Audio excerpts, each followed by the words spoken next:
Ladies and gentlemen, welcome to the It's Obvious Gaming Podcast. I'm Preston Pugh, and I'm joined by my two best friends, Garrett Drake and Jacob Alka. How's everybody doing this morning? Just fine. It's good to be here. Afternoon, that's right. Yeah. Afternoon. Normally, normally we film in the evenings, but today I was off work, so we got to start much earlier, which is nice. The sun is out. We get to enjoy each other's presence for longer. People are awake. People's a singing. Yeah, birds are chirping, people singing. We're talking about video games indoors on a beautiful day. I mean, that's how we roll. Yeah, I mean, it's literally our tradition. We come here every Sunday. We shoot some Let's Plays, shoot the podcast, and we just hang out, eat some food, and watch Game of Thrones. It's always a good day on Sundays. I wish we could film outdoors. I know the audio would be kind of...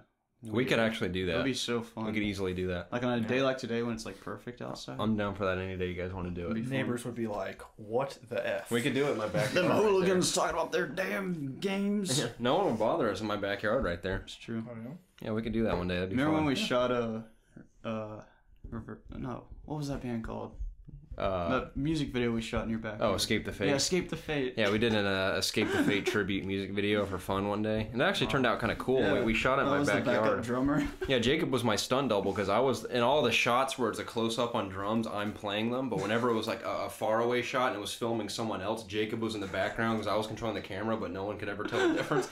And he's like so much more muscular than I am. And he's like going Such crazy. A huge difference. It was hilarious. But I'm sure that's it looked like I didn't know what I was doing. Yeah, no one ever noticed until I pointed it out. And fun fact before we move on about that music video is the lead singer of Escape the Fate's name is Craig Mabbitt, and I sent that video to him on Twitter, and he responded. He was like, dude, that's effing gnarly, like props or something. I was like, sweet. But like when he responded, obviously like 500 of his followers noticed, and they went to the video and all just gave it so much crap. Like, it's out of sync. You guys are fags. You guys are losers. Like, F you. And I was like, I don't even care. He said it was cool. So that's Is that good the video enough that for me. said fake and gay? No. That was another video we did. Yeah.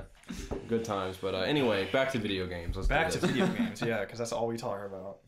How are you doing? I'm good. Good. Yep. Great. Your beard is coming along. Thank you. Fantastic. Yes. I notice that every day I see you. It gets a little longer every week. That's What hair does. works. No, that's how it does. I really like it. That's also how it works in The Witcher. That's true. Good, yeah. That's true. We'll get to that later. Yeah, we will. Yeah. But yeah, All right. nothing new here. Just Nothing doing new. well, playing Witcher. Man, Cool. my stomach itches. Oh, What's wrong with you? you need to get a little itch there? A little Shot scratch? from you. We can both scratch you at the same time. Yeah. Make your Oh, tummy there you feel go. better. Yeah. Cool. You get a swig of water here. Yeah. If you haven't left already, this is obviously the It's Obvious Gaming Podcast, the show where my two best friends and I get together every single week to discuss video games. Obviously. Obviously. Yep. That's what we do. We just discuss video games. Yep, that's about There's it. no point to the channel besides that. Yep. Yep. So if that's what you're all about, then you came to the right You place. came to the right place for sure. Mhm. And like every week, we start off with talking about what we did in the week prior in video games. That's right. And it was an exciting week. It was certainly an exciting week. indeed. And like always, we'll start with Mr. Garrett Drake. Okay. What did you do this week? Well, I know I speak on behalf of all of us Mm-hmm. that when I say I played a lot of The Witcher 3 Wild Hunt, that's exactly what I did. I played it significantly. Not nearly as much as you've gotten into it, because I haven't had I don't know quite what as you're much talking free about. time. But I played Epic Mickey too. Oh, really? entirely, On yeah. 360? Yes. Nice. That's probably better anyway. But yeah, I played a good bit of The Witcher and I'm loving it. So that's literally all I did this past week. And I played a little Hearthstone when I was at work. But other than that, mostly The Witcher. So Good for you, man. yeah, I'm happy Very for you. thanks. As for me, I played The Witcher as well. Probably less than both of you, but I probably put in about 40 15 to hours. 20 hours maybe. Okay. Yeah, I've been busy with work, so haven't had as much time as I'd like. And I've played House of Wolves as well. Destiny. Oh wow, going back to that game. Digging it? What a Never loser. left it. What Never a left it. loser. It's really fun, actually. The People stories. still play that game, Jacob. A lot of people play the game now. We're not those people, just so you know. We're totally joking right now. But yeah, the story's much better this time around. So Is there actual story this Yeah. time? Like, yeah. is it just a cutscene at the beginning, like the other one, and then you just do story? Yeah. What's the story The about? story's much. I don't want to spoil it for you. Fine. Fine. We'll Jacob. see for I'm ourselves sure soon. Garrett will see. spoil it somehow. You have to play even through though the he story hasn't to play even into played the it. end game. So you're gonna have to play through the story eventually. But yeah, that's what I did this week. I'll get it eventually. I played The Witcher, of course, numerous hours, at least 2 days game time, at least. and I love every second of it. Yeah, it's been awesome. We'll get into it, our review. I know everybody's been waiting for it. Yeah, the world's been waiting. Yeah.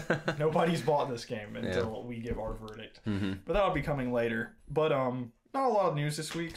Two little cool things stood out that happened. Did y'all hear they are rebooting Need for Speed? Yes, I did. Yes, and I saw the trailer for it. Yeah, it was pretty cool. Based on Need for Speed Underground. They're wanting to promote a story and stuff like that, so that's cool. I used to love those games, so I'm excited. I did too. Need for Speed Rivals did not do it for me. Me neither, not at all. That game actually frustrated me more than I enjoyed it. Yeah, I remember. And I'm not saying that because I was bad at it. I just remember something about it bothering me. I remember you getting, because we lived together when that game came out, and I remember you getting pretty frustrated at it sometimes. Yeah, I did. Yeah. I don't remember why. And it was a very pretty game. It was beautiful. And the driving was super fun. It was like almost superhero style driving because you were so fast. I don't remember if it was stiff. I just remember there were parts of it that I liked, but I think that's very cool that they're rebooting it. And I love when something's rebooted and they just call it like whatever the original title was. I love that. I still think to this day they should have called the Xbox One just the Xbox. Instead of it being black, it should have been like neon green. They should have just called it the Xbox. Yeah, they need a green like console. That would have been just as confusing as I think Xbox One, calling it the Xbox. I thought about that too, but it sounds cooler than Xbox One. Yeah, I mean, they're at least like, now they can go like 2, 3, 4. That's true. If they keep making them. Technically. And then it'll be even more confusing if they make Xbox 2 next. Yeah. Where does the 360 fall in? It'd be called like the next one would be called like Xbox Dimensions or something. They can't do Xbox 2 because that would just be worse. But anywho, but yeah, Need for Speed looks pretty cool. Another thing, did y'all see the teaser trailer for Doom? I did not. I watched like actually I've seen screenshots screenshots from the teaser. That's all I've seen. You guys excited about that game? I never played the original, so I don't really know. I'm sure it'll be cool though. You played the original on the PC, right? Doom? Yeah. No, I think I've played a Doom game before. I don't know if I played the actual original though. Sorry, my mom is just wanting information. My bad. It's okay. Yeah, I've never touched a Doom game, so I don't really know what it's about. I played Doom, the very first Doom on PC. Very fun. Really like reinvented the. I mean, it was made by the same dudes that made Wolfenstein and stuff. So they were kind of just progressing the first-person shooter. Then they went into Quake and stuff. So they're really the forefathers of the FPS genre. And Doom 3, which was a reboot of the first one, released a couple years ago. I don't know exactly. It didn't do well, did it? It did good, but it like didn't. I don't know. It was kind of a disappointment. As far as I kind of was, expecting. So I was expecting something like fantastic since it was from like the forefathers of the FPS genre, and it kind of was just like the same people. It made Rage as well, and I was expecting that to just be like incredible, which I loved that game, but it didn't really like reinvent the wheel as like they were doing with Doom and Quake and stuff like that. So hopefully they can really reinvent this franchise and like make it something, because Doom is one of the most well-known games on the planet. I mean, that's everybody knows Doom. Yeah, I reckon. I always think whenever I even hear the word Doom, the first thing I think of is the video game. Just with anything. Well, what else would you think of? Like Doctor Doom, You're Doomed, like anything that has to do with You're Doomed. Whenever I hear anyone say the word Doom, I just think of the game. Yeah. Okay, that's understandable. But I've noticed it seems like a trend in just anything in life is like when like people back in the day make something really cool and they're known as like the superstars that did like this big thing, whether it be music or movies or games. Like another example is they were the first. Yeah, another example. And what I'm saying, my point I'm getting to is that like Thief, for example, Thief was like the thing back in the day, and then Dishonored came out, and then the new Thief came out, and the new Thief was like not nearly as cool as Dishonored to me. It's like someone took that original idea and made it better, and then the originals are like, we're going to come back and make it really cool again, and it just doesn't live up to whatever came out after it. Yeah. And I've noticed that with like bands and like movies and all kinds of stuff. So well, hopefully not all the time, but hopefully it can like disrupt that and like actually do it. I'm hoping that too. Who's developing Doom? Id Software. Okay. Sometimes I just being published by Bethesda.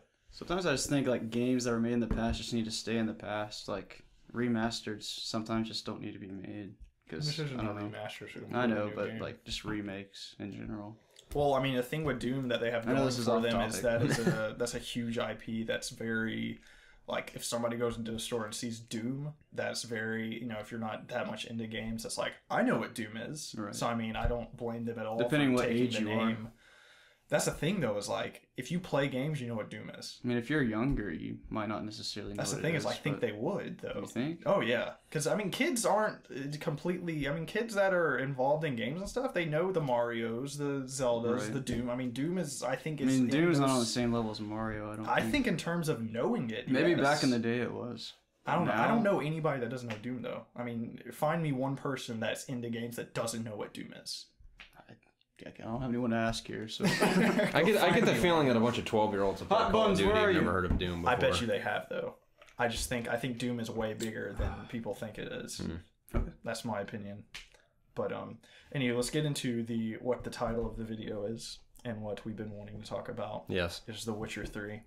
I haven't really talked. I mean, I've talked to you guys about it, but we haven't really gone in depth in this game. So I think we all need to just... in terms of what we think? Yeah.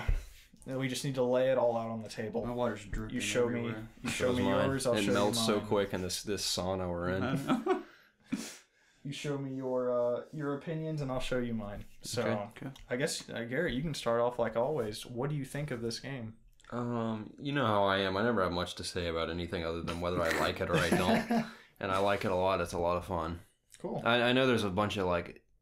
I've had so many experiences in the game already, and I'm usually playing when I'm like half asleep because I've been playing it so much. So I'm trying to recall like half the stuff I've done. But I mean, I think my favorite. I mean, this is also part of the second topic we're gonna do in this podcast. But I love RPGs when you encounter just like random events that are like unscripted, that are just like random things that can happen when you're just out exploring. That's some of my favorite moments in games, and I've had several of those playing The Witcher. There's plenty. And I mean, I love the combat, obviously. It's super brutal. It's you can be very tactical as well when you're fighting big groups of people or specific bosses. You just have so many different things at your disposal. You got bombs, arrows, your sword, your signs. You got all your potions to use. Yeah, two different types of dodges you can do. Yeah. I mean, it's very... you got your parry. Yeah, I like it a lot, and the world is just astounding. It's truly... definitely a technical achievement, especially like we were talking in our Let's Play this week about how like the world is like so unbelievably massive, and that you like never have to load to go inside a room or like a town. And then just think about that for a second, how not even 4 years ago, 2011, Skyrim came out, and you had to load to go into everywhere, like every single place you went into almost, you had to load. And think about that, just a few years later we had this humongous, even way bigger than Skyrim, and you don't have to load to go in anywhere. That's just as amazing. That's involving going inside caves. Like if you see a cave, you walk in the cave, and it just, I mean, I think we did that story mission with one of the mages where you just go through into this cave, and it's massive. It's freaking huge. And then you just leave. You just walk out the back, no loading, no nothing. Get on your roach and just on your roach. Go across the world, go in this massive city, walk in, like go into stores and stuff. It's just like it's like you don't really. Oh yeah, it's insane. But you like I don't really think about it like when you're playing it, because it just feels so just lifelike that you don't really think about it until you really step back and you're just like, I just did all of this with no loading. Yeah, I didn't even think about that till today. Actually, it just is amazing. It's impressive. Yeah, the world is just. And I love the dynamic weather system and the day and night cycle as well, because there's always like every sunset I see, I'm just like, holy crap, that's amazing. Especially when the sunlight's coming through the trees, and it's like different colors, like pinks and oranges and reds and yellows. It's just like so beautiful. I'm like walking through nature, and then like random monsters or bandits will attack me. It's just like this bloody massacre and this beautiful sunset. And you can and another thing that's amazing too is you can dive into all this water and like search underwater. Yeah. That's a whole nother openness to like the world as well. So. Going back to the day-night cycle, there's also things that'll happen at night like that you can't do during the day, which is kind of cool. That is cool. That dynamic in the game. I've also found that different monsters are powerful or less powerful at night and day. Yeah. I also like how literally every single hidden location you go to, like on the map, where all the question marks are, like literally every single one I go to, whether it be small or large, there's always some sort of reward every time I go to them. Literally every time. So it's like I'm always excited to continue exploring. And even if there was no rewards, it's still cool just seeing everything the world has to offer and all the different monsters and enemies, and just I barely scratched the surface of the game. Literally, I barely touched it. So I mean, and I feel like I've done a ton, but at the same time, I've hardly done anything.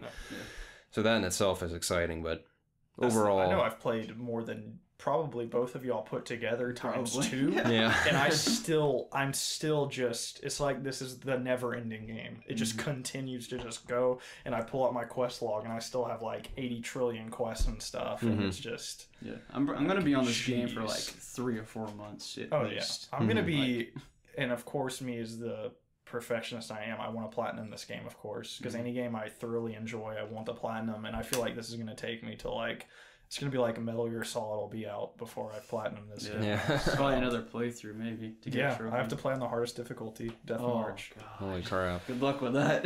I mean, I wish I would have started out in Death March, because I know it's like brutal, but once you get used to it, I'm sure. Because I mean, the difficulty I'm on right now was pretty difficult at the beginning, but I feel like if I would have stuck with Death March, I'd still be at the same point I am right now. Yeah. So.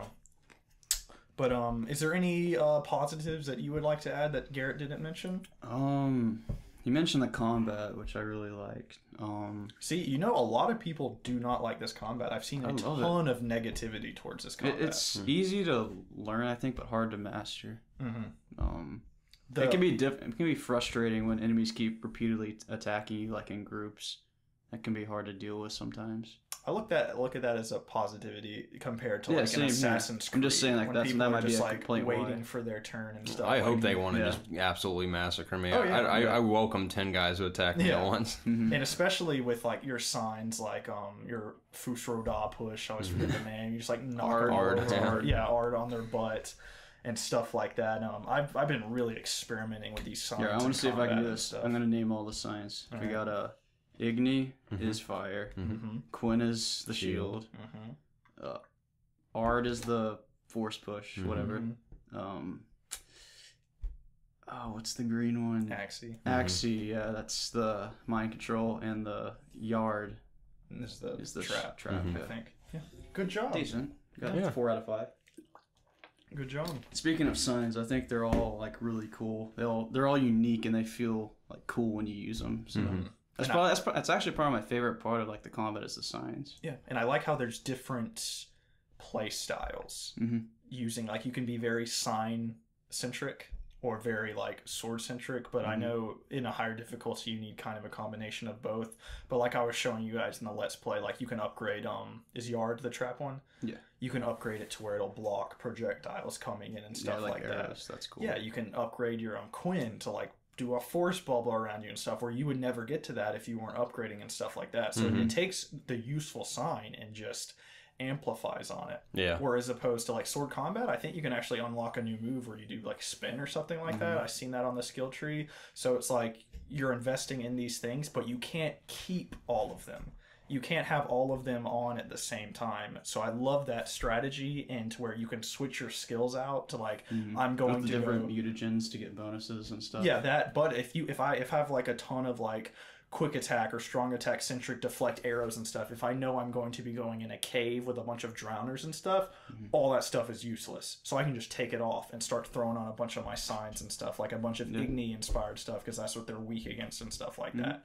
So I think anybody that has any problems with the combat in that aspect, I think they're playing on like the storyteller difficulty if they think they can just smash square. Because like we just did a Let's Play like an hour ago where I was fighting this creature, and if I would have just smashed square or X, I would have been dead in like 5 seconds. That video should be coming out before this, right? After.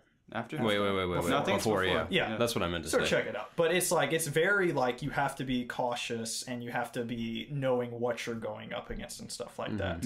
So I love the combat, and it doesn't help that when you beat a group of guys, you just cut them in half, and that is just so satisfying. It's not even funny. Combat would be great without that, but that is just like the icing on the cake. It is. For sure. I guess the other thing I really like about the game is there's just so many different kinds of things to do. Like you can play Gwent, which is the card game. You can do the main storyline. There's secondary quests. There's treasure hunts, Witcher contracts to go kill bosses.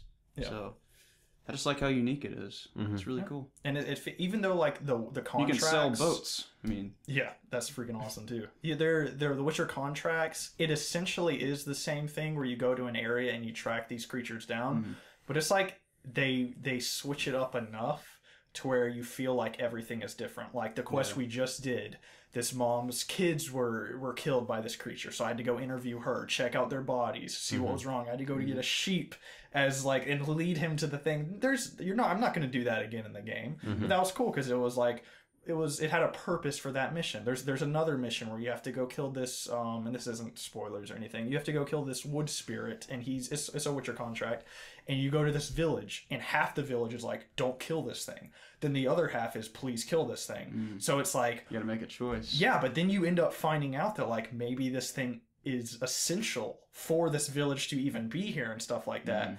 And it's just no other Witcher contract is like that. So essentially they have the same mechanics, but the missions themselves are so different where you just don't feel like you're doing the same thing over and over again. That's cool, yeah. Oh, and also one more thing. Oh no, I forgot. Jacob. No. Oh no. You can have sex. You can. That's a positive. That's a good thing. Dang, I forgot. Not as much as the second or first one though. And how many times can you in this game? I think like 4 or 5. I read that online, but in the second one it was like a lot. Oh yeah. The first one you got like trading cards for doing it. Like if you did a girl, you got a card. That is hilarious. Oh my goodness. Oh yeah, wasn't it like a picture of the woman? Yeah, like you didn't even get to see it. It was just a picture of the woman you got. Wow. Yeah, I can't remember what I was gonna say, unfortunately. It's all right. If it comes back to you, let us know. All right. But my biggest positivity about this game is I think so many games are going into kind of like the Mass Effect syndrome is what I call it, with the Paragon and Renegade stuff, where it's just like, I'm going to play a game, and the last game I played that did this was Second Son, Infamous. Yeah. It's like, you play the game good, or you play the game bad. But like Geralt's hair, this game is very gray. Ooh. And I just came up with that right now. Maybe they did that on purpose. Technically, it's white. Whatever. They call him the white wolf. They call him the white wolf? Yeah. Whatever. It looks gray sometimes in the light. Whatever. Good try. Hey, I tried. Yeah. The choices in this game are they're not black and white.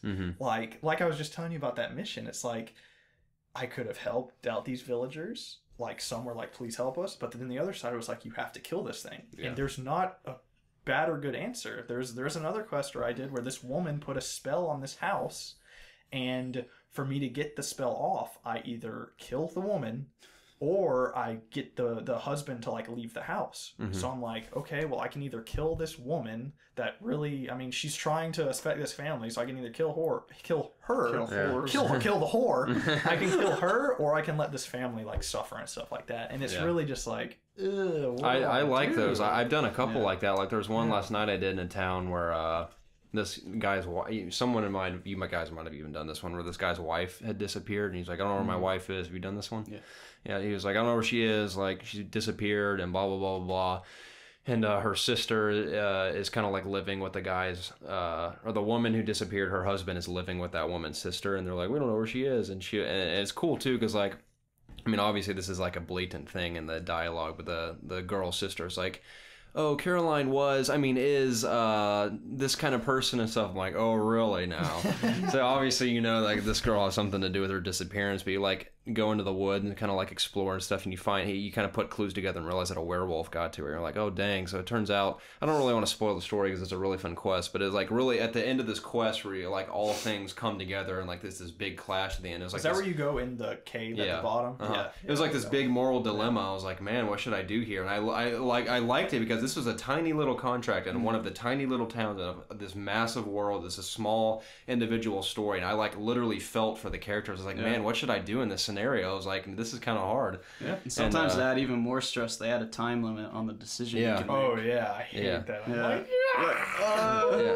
But I mean that's just one of obviously probably hundreds and hundreds of quests in that game, and it was just really cool how I actually felt for the characters. I was like, and even it was this tiny little small like 15-minute story I did. I was like totally invested in it, and like that's just like level of detail like you just can't beat it, man. That was just awesome. Yeah. Everything has a choice. You feel like you're actually making an impact on this world, and there are repercussions, and there are things that are like positive things that happen and negative things that can happen. I don't know if you remember, and this is not a spoiler either, this happens at the very beginning of the game. There's a girl that was attacked by the Griffin, and you can either give her a swallow potion, or you can just let her die. Did you guys do that? Yeah, I gave her the swallow. I did too. In the next area, a guy came up to me and was like, "Thank you so much for trying to save my girlfriend." And that was the girl. And he was like, "She's like really messed up now, but she's alive." And he's like, I don't know if I need to thank you for saving her, or if I need to like curse you for like putting her through this agony and stuff. And I was like, "Well, F you too, man." Yeah, because the swallow, it's highly toxic. Witchers, yeah. But I thought that was cool. And there was another part where there was this the priest of the eternal fire, which you'll find out. Yeah, I think I helped him. There's this. Yeah, I did that. He was like, I don't know. I don't remember what he said to me, but I was like, I want to know what choice you made. I was like, "Screw off, dude!" And he like got off his pedestal and he was like, "Huh, huh," and I was like, "I'm gonna slap you in front of everybody." And then everybody was like, "Oh my gosh, he can't do anything!" And they left the guy, and the priest was like, "Dang it!" and like ran off. And I was just walking through the city a couple hours later, and these guys ganged me. They're like, "Yeah, you'll make us look bad," and I killed like 8 guys because I like told that I just took his money. Oh, you did? I think. Hey, I don't know if we're talking about the different ones because this is a Nova. Oh yeah. But I'm thinking about one in Velen. I don't know. Yeah, but I mean, there was a high priest in Velen. It's just like quintessential RPG goodness, just like all these decisions and stuff. And on top of that, there are characters that you care for, and on top of that, I actually am excited to like piss off people because I know I'm going to chop them in half or something like that. That like you actually, in this game, if somebody pisses you off, in the back of your head, you're like, "I will kill you right now." So it's just like, it's just essentially what you play RPGs for, to like make your impact on this world, and The Witcher is doing it fantastic. Yep. So we've like really shown our love for this game. What are some bad things about this game? Because I have little nitpicks that I I'm sure I could think of some, but that's the thing. Like, obviously, in every game, there's always at least a couple things that are kind of like, eh. But I'd have to like really think about it. But I know one thing people have complained about, which is I don't care about it anymore because I got used to it literally in like 5 minutes. But like when you're kind of getting used to the way like he feels when he moves, and like when you're riding Roach through a forest or something. Yeah, it can be a little stiff. The first 10 minutes I'm like, oh, this is a little stiff. But after you get used to it, it's not technically stiff to me anymore because I know how to operate the character correctly and everything. Exactly. I mean, one could argue that like, oh, it's wonky and clunky and it's hard to get around, but like once you get used to it, like to me, it's not anymore. Yeah, I don't think about it anymore. I don't like how it takes a second for the horse to start like going fast. Like I don't know. Like you have to hold X, then he just kind of trots, then he'll go. Oh, like a horse? Takes too long. You have to double tap X. Yeah, I know. Oh, yeah. Just seems like it takes a second for him to actually. My main complaint is Roach. Yeah, I hate that guy. Yeah, I know. Chop his head off. Yeah, I know what you mean. Roach can be a little frustrating sometimes. But I'm like, "Come here, Roach," and he's like, across the lake or something. I'm like, "What the heck, man?" Then you'll just be riding all of a sudden, and he'll just stop. Ugh. But I love it. It's like a love-hate relationship. Yeah. He's helped me escape some hairy situations before, so. I hate when I get off Roach and I like start tapping X to dodge. Yeah, and you get back on him. But then he's scared and then he throws you back off. Like, no. So now I tap circle right when I get off to do the little dodge to get away from him. And he will like... Have you guys had monsters attack Roach? No. Yeah, I've had... he's actually helped me sometimes. Really? He'll be like trying to get away, and the neckers will be like attacking him, and I can get up behind him. You know what's also funny about Roach? He gets in my way sometimes fighting. Oh yeah, he does. Like I'll be in the middle of fighting or turn around. He'll be like in between me and a guy, and I'll be like trying to swing for Roach. And Roach is just like kind of moving back and forth. I'm like, move. But, move, Roach. Come on, Roach, move. That would suck if you could kill him, because I would have killed him like a million times by now. Accidentally, like not even on purpose. Yeah. So, but yeah, I think they could kind of work out some things AI-wise with him. Yeah. Not that this is a bad thing, but I know people have been talking about the downgraded graphics and stuff, which I mean they have. And did you hear that the developers actually came out and commented on that? Yeah. They were like, to put this on systems, we had to do that.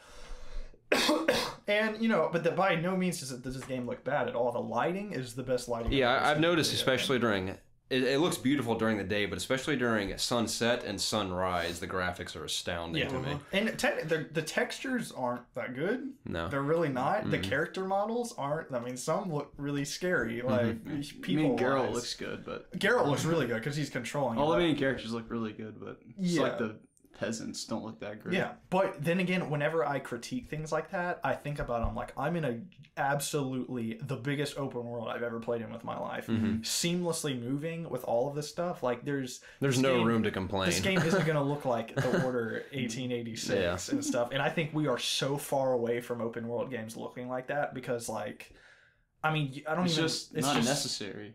It's not necessary. I mean, nothing's necessary in terms of graphics as long as the gameplay's good. But I think we're so technically far away from that it's the only reason games are going to look like that is if they're linear single player games. If you're going to have an open world game, you have to sacrifice these phenomenal graphics, and by no means does The Witcher look bad. It's not just, at all. You know, it's if they wanted to make a corridor game where you're like kind of like The Last of Us centric, where you're going through like a linear path and stuff, I'm sure you'd be like from how good it would look. But by what we have, it looks freaking phenomenal. And I hate to say it, but they had to make it for consoles to make their money. I mean, they're not going to develop and put that much time and money into a PC-only game of that magnitude, whereas they're missing out on all the console sales. And I'm sure this game is selling like phenomenally well on consoles and stuff. I think it had like over 1 million pre-orders and stuff like that. So this game will sell a couple of million copies and stuff. So it's kind of... I mean, I love my console. I love PlayStation, but I understand that PCs are more powerful and stuff. But they have to realize that like the console market is a huge. There's like around 50 million people right now with PS4s and Xbox Ones and stuff, and you just would be completely alienating them if you just would focus on the PC. So nobody needs to be getting mad at CD Projekt Red after you open your game and they have this letter and saying like, thank you so much for buying this game. Here's all this free DLC coming. Only pay $25 for this expansion pass with 30 hours of gameplay. Have a soundtrack. Have some stickers. Have a cool sleeve. Have that map on my wall over there. I mean, like, holy crap. Like, nobody needs to be... This case was actually, like, heavy. Yeah, I was like, what is in here? But I mean, it's pure. It's fine to critique the game, but like, don't critique the developer because they lowered the graphics because it's something they frankly they had to do. Yeah. So I have no problem with people critiquing the game because I've seen a lot of critiques on the combat and the non-fluidity of it and stuff, which that's fine. You can do that, but I'm having a fantastic time with the game and I haven't thought about any of that at all. It just kind of saddens me that like people can't appreciate this game like some people that it's just I mean, I've had a few bugs and the load times are sometimes a little long, but I get over it. I mean, exactly, it's a huge world. You got to kind of expect that stuff to happen every once in a while. Just save your game often. Yes, that's what I do. I save it often just because I die. Frankly, frankly. Every time I complete a quest or get to a new town or something, I save. Yeah. Now, have you guys had any like really hilarious glitches? A couple, yeah. Yeah, I've had nothing besides Roach getting stuck. Ones. I've had Roach go inside a mountain. Like my butt was like up out of the mountain, like climbing up it.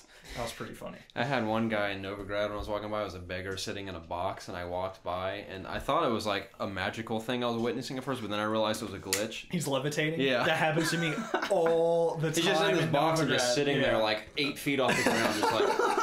And I walked by, I was like, wow, who's this guy? And then I realized it was just like a normal guy, like just glitched out really bad. The magical beggar. Yeah. My main complaint, which again, it's like when I think about the game, it's like whatever. But do you guys ever get to an area so fast that the people you're getting the quest from, they're not even there? No. Yeah, there will be a marker on your screen. They're like, go talk to Uglababe in the city. And you get there, and the little square where he's supposed to be is there, and you just sit there, and he's not there. And then you like turn around and turn back, and he's just sitting in the chair, and he's like, oh, Geralt, and stuff. Like, he just where'd you come from? Phases out of nowhere. That's like my only complaint, because you just kind of have to sit there, and you're like pacing back and forth. Then you have to like leave the building, come back inside, and see if he's there or not. Yeah. But like I said, all these technical things, when you think about what they've achieved and stuff, it's like, who cares? Like, it's still it doesn't faze awesome. me in the slightest. Like, I mean, that's the thing. Last night is that I played for a good like 6 or 7 hours straight. It was the first time I got to sit down for that long and play it. And I was playing it, and finally I think like Zach called me like, "Oh, we're gonna go play FIFA." And Evan's like, "All right, cool. I'll take a break from this." And I thought like when I got done playing, I was like, "All right, that was really good. I can go a while without playing that." And then like I got to Evans, I started thinking about it again. I was like, "Holy crap! I want to start playing that again so bad." Yeah. And I love games like that. It is few and far between, and mostly it is always a really good RPG. Or I'm like, "Wow, I can't wait to jump back into that." But yeah, even like we were saying with like the textures and like some of the character models aren't that good. Like always, I'm sure you guys would agree. Always in most RPGs I've ever played, my favorite RPGs, whenever I see just like kind of okay graphics and like how like the mouths won't move perfectly to what they're saying, that's just like part of the charm to me. Something about that just feels RPG-ish to me. I don't know why. Yeah. But probably because our most favorite RPGs are Bethesda, made by them, and they're like known for that crap. Yeah, so. And I kind of like that, but yeah. Yeah, I mean, literally the only negatives I could think of, and I've never been a negative person when kind of reviewing anything in my life, but unless it's just like blatantly bad, which I usually don't even play blatantly bad games because blatantly bad games. But in the world we live in, it's kind of hard to not know if a game sucks before it comes out. Yeah, you usually know if it's gonna be good or bad. So. Yeah. Yeah, I think like we were saying, like some of the only negatives I could think of are like just an occasional bugs, but it isn't like whenever I say negatives, it isn't like I see a bug, I'm like, wow, these guys suck at developing video games, and I go on the internet and complain about it. No, I'm just like, oh, that was funny, and I like that. That's all I think about. Yeah. That's plow yourself. It does not. It does not take away from my experience in the slightest. I'm gonna use. It's actually what a character says to you in the game. Yeah, plow. I use that word quite a bit. Kind of like in Spartacus, the first season. They probably said it in all the other seasons. I didn't watch them. They'd always say Jupiter's cock. To everything. They said that all the time. It was like basically saying F you. Oh wow. Or F this. Yeah, Jupiter's cock. I'm sure by the cock of Jupiter. I wonder if plow is like a pretty big Polish saying or something, because I've never heard it in any of our games ever. I mean, I've heard plow before, like I've heard plow. I've heard like, oh, you have? Yeah. I've never heard that ever. I mean, not in the game per se, but just in general. Wow, hanging out with some Polish guys. No, it's not that. I've heard British people say that too. Really? I guess I'm just out of the box. I guess it's not really an American thing. No, I don't think so. But yeah, Witcher 3 is fantastic. If you are a fan of an RPG, I cannot give it my highest praise. I freaking love the game. We give it the obvious gaming approval. Seal of approval. Yeah, the only one that matters.